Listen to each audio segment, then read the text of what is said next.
doesn't obviously sit well with how things ended, and I'm speaking for me personally. Obviously, I don't think I was productive enough down the stretch drive, and obviously we didn't get our goal accomplished of making the playoffs and going from there. So it's very disappointing, and we just got to use the time now to get better and start from next year. Was there a moment when the losses started to get to a point where you're thinking that this isn't just a losing streak? Teams have those, but this is something that could knock us out from where we wanted to get to. Well, by no means were we obviously ever in a position where we weren't basically playing for our lives, and it obviously showed when on that little skid, and next thing you know, we're here having this discussion today. So obviously, it doesn't sit well. It's a tough situation, and you just got to try to learn from it and get to work in the summer. I know it's not about individual stats, but your first line did have everybody had a career year individually. I know that's not the big picture, but is that encouraging moving forward? You've answered any questions about chemistry on this line, any questions about productivity that people had, but I know you all feel like you can have better years too. Yeah, exactly. I think that's the thing at the end of the day. I think, again,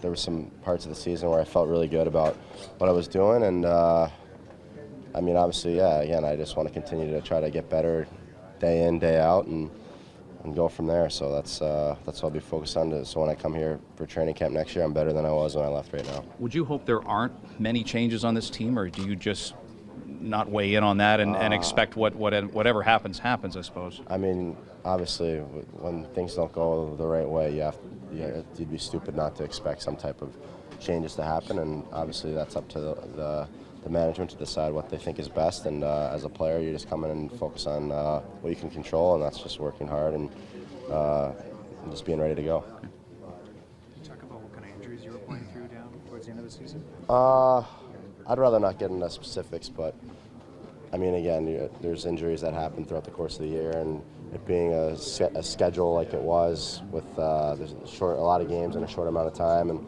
going to the Olympics and that sort of thing, it happens. So I don't know. I mean, obviously here we're sitting here disappointed, and we don't really want to make excuses. So. Would you classify them as nagging injuries? Is that a good way to describe them? Yeah, I guess so. Yeah, I mean, stuff started. Like I said, once with the schedule the way it was, towards the second half of the year, obviously things start to maybe hamper you a little bit. But again, it's your job as a player to be ready to go, and that's all I try to worry about. Was it something that happened at the Olympics? No, it was. There was different things throughout the year that, again, like I said, with the schedule the way it was, it's bound to happen. So again, I try to do a good job of taking care of myself as far as making sure I'm ready to go physically and mentally, and I continue to try to do that. But obviously, it was a little bit more difficult towards the back half of the season.